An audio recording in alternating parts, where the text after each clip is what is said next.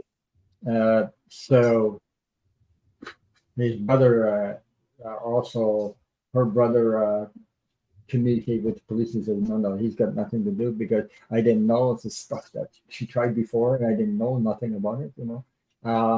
And so she left that little girl behind. So I actually lost two people. The Wow. little and Yeah. but they asked me if I wanted to see the little girl, and I said no Yeah. because it was too much for me to take on.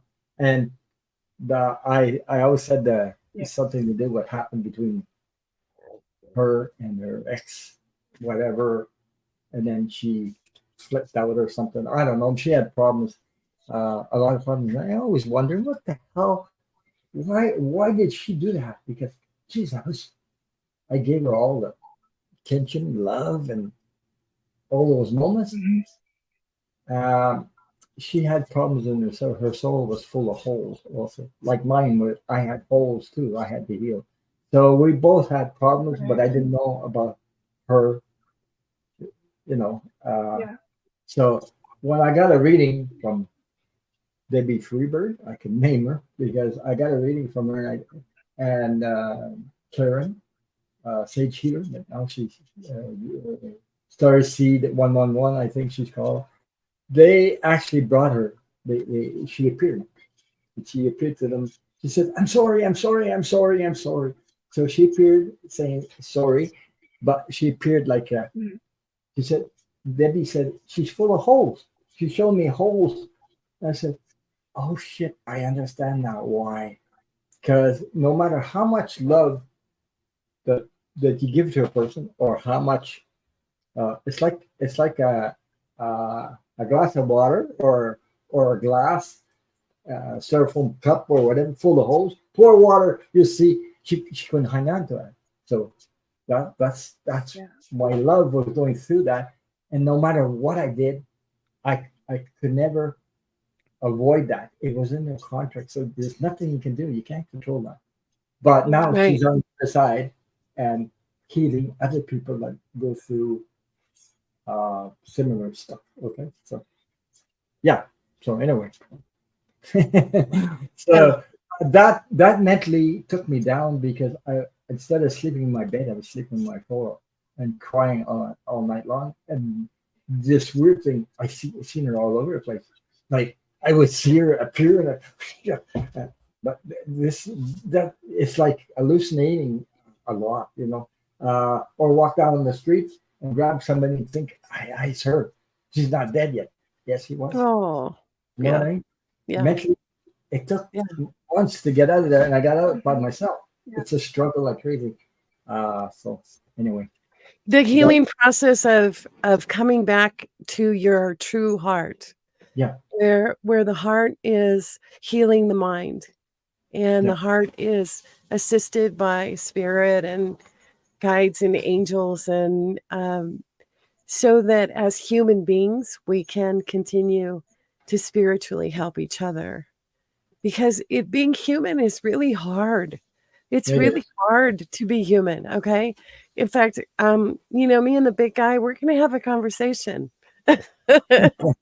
Because I would venture to say that it's so much easier to just be a fish, right? But we're not fish. We're, you know, we're No, that humans sounds walking fishy, around. though. That sounds fishy. It sounds too fishy. But in our sharing, in our understanding that, you know, there are difficult things that human beings go through, you know, that we offer the hope. We offer the hand that says, come and walk with me. I've done this before. I will help you through this. And I think that is the ultimate expression of love to each other in our community and everywhere that we are, in being able to express it in a way that is accessible and inspiring. It's even our relationships that don't last a whole lot of time can be so life altering in how those people affected us, in how But I have to add something about that. My journey is not all bad. Okay, it looks really, really hard to go through, but I got a gift out of it. And the gift was that one day I was in, geez, I said, gee, I don't care. If I have to live the rest of my life alone, I don't want to go through that again. I'm scared like I don't want to do that anymore. Okay. Yeah. So I said, if it's going to happen, happen. If it doesn't, doesn't. And I'm not running after it. I'm not looking for it. I don't give a damn about that. I'm too hurt. I got to protect my heart. I can't take this stuff anymore. And guess what? I got a friend that came by and says, "Oh, can you come with me because I'm gonna go to this place and we need people. The person needs to get help to move, transport." So I go and follow him and her to this place. I don't know these people. I go there and start moving furniture into the moving van. And I met this woman, the sister of the one that's moving. She's in there and looking at me. And I go, okay, I wasn't searching, but I could feel like a friendship coming up. Then she invited me to her sister's wedding. She said, I never saw anybody so dedicated to other people. That's what she saw. She told me that. And I married her and been together 32 years. So she helped me on the journey of healing my heart. So it's like, to me, she's like an earth angel that came down and just helped me heal. Yeah. We love a love story. We love a love story. But I met her in a we do. In a moving van, not online, not in the bar, not in the dance hall, in a moving van. Mm-hmm. So how strange is that? You know what I mean? But, that's wonderful. Yeah. So Jay, tell everybody what your shirt says. Yeah, love. What does your shirt say, Jay? Oh, so my shirt says love. It says love is the ultimate renewable resource. Yeah. Yeah, it is. Yeah, it is. Mm-hmm. Absolutely. That's a great t-shirt to have, reminding us. Mm-hmm. So through this process, I got healed by other people that showed up in my life, temporary ones and things like that. But I've been through quite a few things, and I started my channel, and I met all of you guys, and that's the whole story.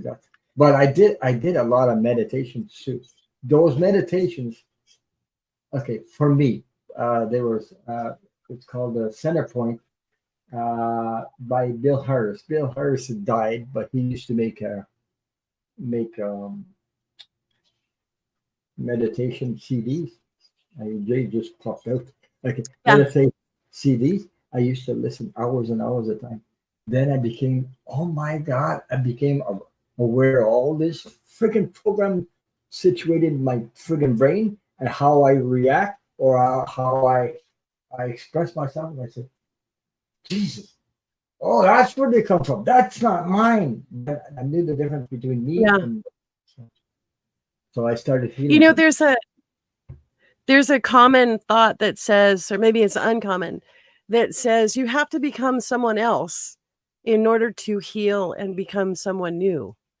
So to let go of the patterns and the messages and the habits of how you deal with an illness or how you deal with a circumstance has to be completely changed in order for that circumstance to no longer exist.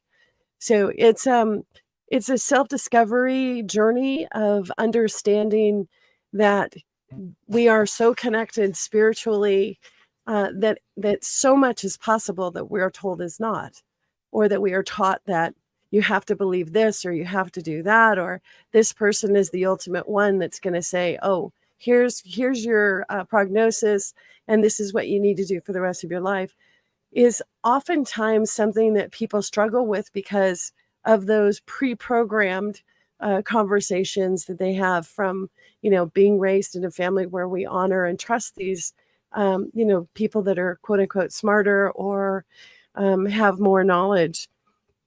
But when Because we what finally, happens when you have limited beliefs, you think it's part of your identity. It's not. It's some crap that you picked up from somebody else's society or whatever sponge you grabbed onto because you thought that's the way it should be. And I'll tell you, it's a friggin' lie and it an is, illusion. And it when is, you first go through that, you said, geez, I was in shock. At the same time, I was in shock. I said, yeah, I suffered because of that shit. Yeah. Hang on to things that my stepfather did to me, things like that. And one day I just said, "Ah, that's it. I'm not taking this crap no more." And he's on the other side and he said, you take back your crap and yeah, it's your goddamn issues, it's not mine. that's And right. everything just, and I felt like I was flying through the sky like this. The weight just went off my shoulder. Okay, Yeah, but I it's so don't. freeing. Yeah, Yeah, but I don't know how I got there. I don't actually. I called it forgiveness, but it wasn't really forgiveness. It's like releasing something and not feeling guilty of doing it because yeah, I don't own a goddamn thing. I don't yeah, own this guy a goddamn thing. Nothing. Okay. yeah, So I needed to find myself. And talking about spirituality, I've been through a Catholic religion, all this crap. I believe that every one of us has already a spiritual script inside of us that we need to discover. And inside of you is your true self with that script of spirituality.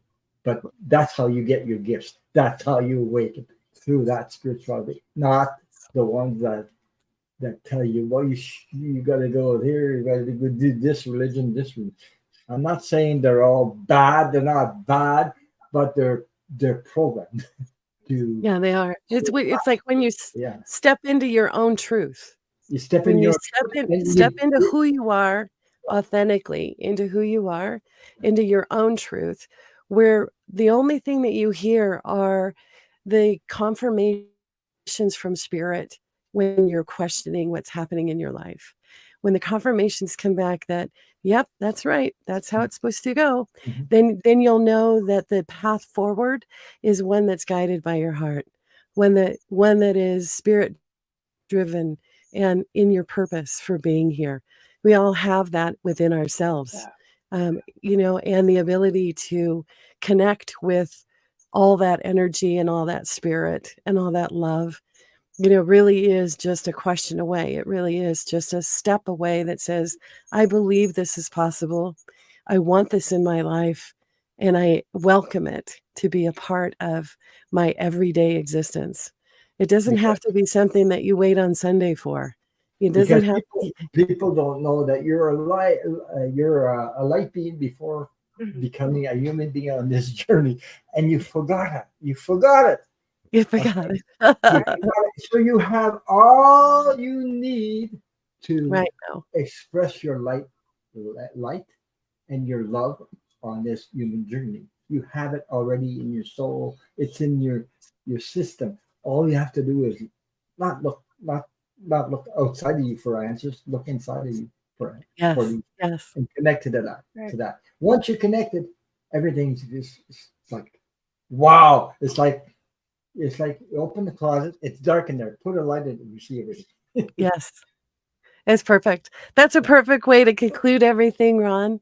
Thank you Yeah. so much for Yeah. sharing your story with us and inspiring us to remember that there's so much more to each one of us in our Yeah. journeys as being human beings and these spirit journeys as well. Thank you for joining us today, and everybody in the chat, Yes, thank you for thank you. hanging out. Thank you, Jay. Yeah. Now, I could go Sorry on for the cutout. No, and Miss I could Tarot go D, on for I'm not offended. Yeah, my Wi-Fi cut out, so It's all right. it's back. It's all Hopefully, good. still. I could go on for hours and hours on that stuff because Well, it's we're just going to have you yeah, I back. That's all know. there is to it. We love having Yes. you here. We are so grateful for your journey, as hard as it was, because you inspire us and you lead us by example. And I so appreciate that, Ron. Appreciate your love. Thank you, everyone. Have a Thank you. great day. Yes. Bye Bye. now. Mm.